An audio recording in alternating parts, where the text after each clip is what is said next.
حضور علیہ السلام کی بارگاہ میں ایک صحابی حاضر ہوئے، عرض کی کہ یا رسول اللہ اگر مجھے شب برات مل ہی جائے، یعنی اگر مجھے شب توبہ مل ہی جائے، شعبان کی 15ویں رات مل ہی جائے، اور اگر اللہ اس میں مجھے دعا کی توفیق دے ہی دے تو میں کیا دعا مانگوں، اللہ سے کیا مانگوں؟ حضور علیہ السلام نے اپنا دست حق بلند فرمایا۔ آج بھی اگر کوئی محدث یہ حدیث پڑھاتا ہے تو یوں ہاتھ اٹھاتا ہے، اور حضور نے فرمایا، یوں فرمایا، یوں فرمایا، یوں فرمایا، یوں فرمایا، اور فرمایا کہ اللہ سے 4 چیزیں مانگ، اللہ سے 4 چیزیں مانگ۔ سب سے پہلا حضور نے فرمایا اللہ کریم سے اپنے گناہوں کی معافی مانگ۔ دوسرا حضور نے ارشاد فرمایا کہ اللہ کریم سے اس کی رحمت مانگ۔ تیسرا حضور نے ارشاد فرمایا کہ اللہ کریم سے عافیت مانگ، اور چوتھا حضور نے ارشاد فرمایا کہ اللہ کریم سے رزق حلال مانگ۔ پہلا فرمایا کہ اللہ کریم سے توبہ کر، اپنے گناہوں کی معافی مانگ، لیکن توبہ ایسی کہ جیسا اللہ قرآن میں فرماتا ہے یا ایھا الذین آمنوا توبوا الی اللہ توبۃ نصوحا، توبوا الی اللہ توبۃ نصوحا، کہ اللہ سے توبہ کرو لیکن ایسی توبہ جو نصیحت آموز ہو۔ یہ نہیں کہ گناہ کرو پھر اس گناہ سے توبہ کرو، پھر وہی گناہ کرو پھر اس سے توبہ کر لو، پھر وہی گناہ کرو پھر اس سے توبہ کر لو، ایسی توبہ نہیں، بلکہ حضور نے فرمایا جیسا اللہ قرآن میں فرماتا ہے توبۃ نصوحا کرو۔ حضرت معاذ بن جبل نے حضور سے پوچھا یا رسول اللہ یہ توبۃ نصوحا کیا ہے؟ حضور نے فرمایا یہ ایسی توبہ ہے کہ جب کسی گناہ سے توبۃ نصوحا کر لی جائے تو پھر انسان دوبارہ پلٹ کے اس گناہ کی طرف نہ جائے۔ حضرت علی فرماتے ہیں اس رات میں توبہ کرو، لیکن یاد رکھنا جو شخص ایک گناہ سے توبہ کرے پھر وہ گناہ کرے، پھر توبہ کرے، پھر وہ گناہ کرے، در حقیقت وہ اللہ سے مذاق کر رہا ہے، وہ اللہ اور اس کے رسول سے مذاق کر رہا ہے۔ دوسرا حضور نے فرمایا اللہ سے اس کی رحمت مانگو، اللہ سے اس کی رحمت مانگو۔ اور اللہ سے اس کی رحمت کیسے مانگو؟ رحمت جانتے ہو مل جائے تو کیا ہوتا ہے؟ حضرت بایزید بستامی ہمارے سلسلے کے بہت بڑے شیخ حضرت بایزید بستامی، جب ان کا وصال ہوا وہ اپنے ایک مرید کو خواب میں ملے، ایک خلیفہ کو، اپنے ایک خلیفہ کو خواب میں ملے۔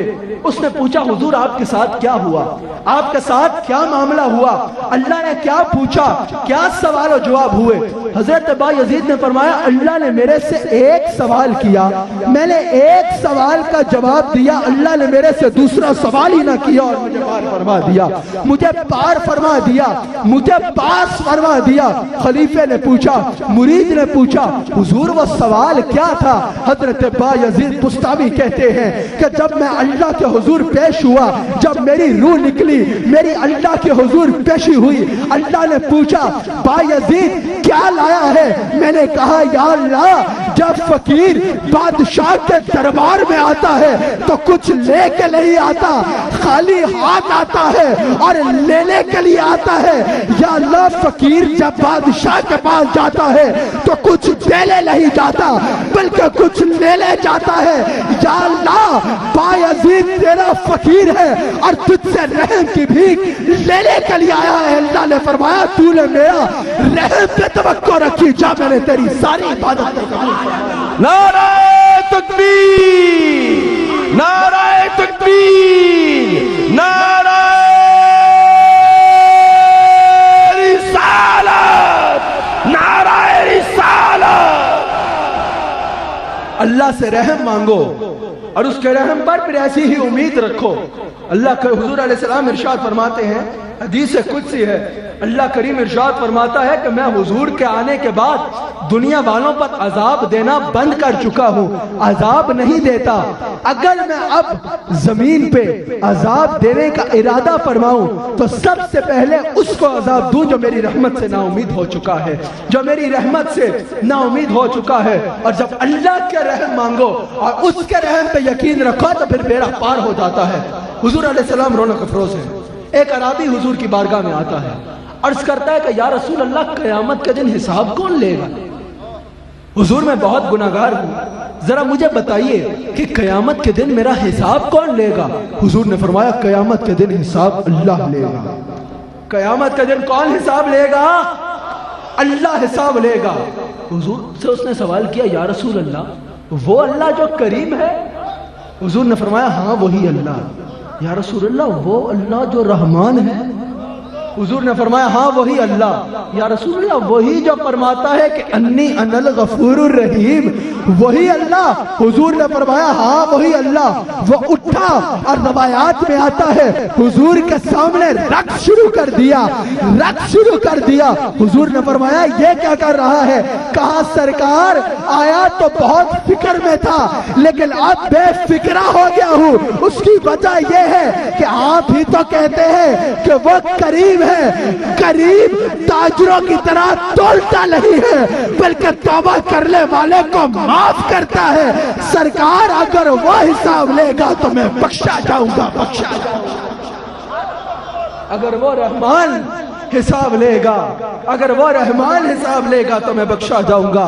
حضور فرماتے ہیں دوسرا اللہ سے مانگو تو عافیت مانگو، تیسرا اللہ سے مانگو تو رزق حلال مانگو، رزق حلال مانگو، کیونکہ حضور فرماتے ہیں جس کے پیٹ میں ایک بھی حرام کا لقمہ چلا گیا، حرام کا لقمہ چلا گیا، 40 دن تک اس کی کوئی عبادت قبول نہیں ہوگی۔ تو جب اللہ سے مانگو رزق حلال مانگو۔ آج کی رات وہ رات ہے، حضور علیہ السلام ارشاد فرماتے ہیں کہ شعبان کی 15ویں رات یہ شب توبہ، یہ شب برات اتنی عظیم رات ہے کہ اللہ کریم اس رات میں جبریل امین کو مخاطب فرماتے ہیں اور فرماتے ہیں اے جبرائیل آج آسمان کے ستاروں سے بڑھ کر، آج ریت کے ذروں سے بڑھ کر، آج درختوں کے پتوں سے بڑھ کر، درختوں کے پتوں سے بڑھ کر گناہگاروں کو معاف کر دیا جائے گا۔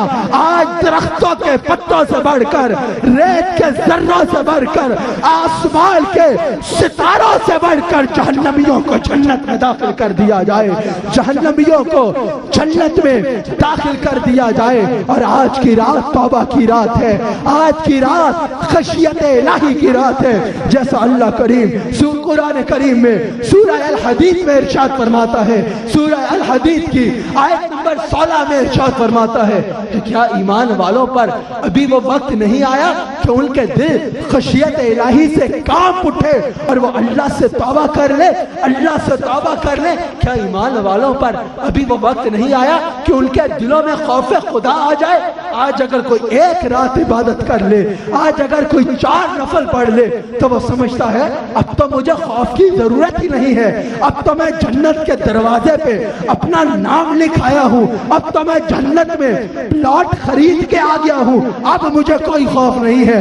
خشیت الہی ضروری ہے۔ اگر اللہ کی رضا چاہیے تو جتنا آگے بڑھو گے اتنا اللہ کا خوف ضروری ہے۔ حضرت عمر فاروق وہ شخصیت کہ جن کے بارے میں حضور نے فرمایا کہ اگر میرے بعد نبی ہوتا تو عمر ہوتا، نماز پڑھ رہے ہیں، آیت آئی کہ قیامت کے دن تمہارا چھوٹے سے چھوٹا گناہ بھی تمہارے سامنے رکھ دیا جائے گا اور چھوٹے سے چھوٹے نیکی بھی تمہارے سامنے رکھ دی جائے گی اور تمہیں اس پہ حساب دینا ہوگا۔ عمر فاروق غش کھا کے گر جاتے ہیں، بے ہوش ہو جاتے ہیں، ہوش آتی ہے تو رو رو کے کہتے ہیں یا اللہ میں تو اپنے ایک لمحے کا حساب بھی نہیں دے سکتا اور تو کہہ رہا ہے کہ ایک ایک ذرے کا حساب لے گا۔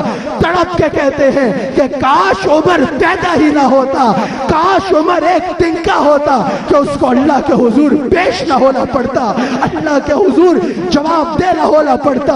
افضل البشر بعد الانبیاء بالتحقیق سیدنا صدیق اکبر وہ ابو بکر کہ جن کے بارے میں حضور کہتے ہیں کہ ابو بکر وہ جنتی ہے، ویسے ہر جنتی جنت کو رش کے دیکھے گا، ابو بکر وہ ہے جس کو جنت رش کے دیکھے گی۔ حضور فرماتے ہیں ابو بکر وہ ہے، ویسے ہر ایک خواہش کرتا ہے کہ میں جنت میں چلا جاؤں۔ حضور فرماتے ہیں ابو بکر وہ ہے کہ جنت کا ہر کولا خواہش کرتا ہے کہ کاش ابو بکر کے قدم میرے سر کا تاج بن جائے۔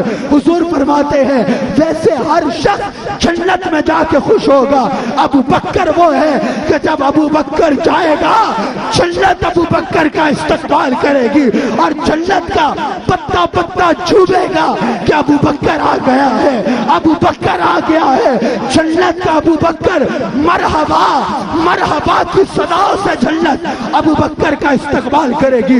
وہ ابو بکر صدیق جب کوئی خشیت الہی کی آیت پڑھتے تو تڑپ تڑپ کے کہا کرتے یا اللہ کاش ابو بکر ایک درخت ہوتا جس کو کاٹ دیا جاتا، کاش ابو بکر گھاس ہوتا جس کو کوئی جانور کھا جاتا کہ قیامت کے دن ابو بکر تیرا سامنا کرنے کی جرات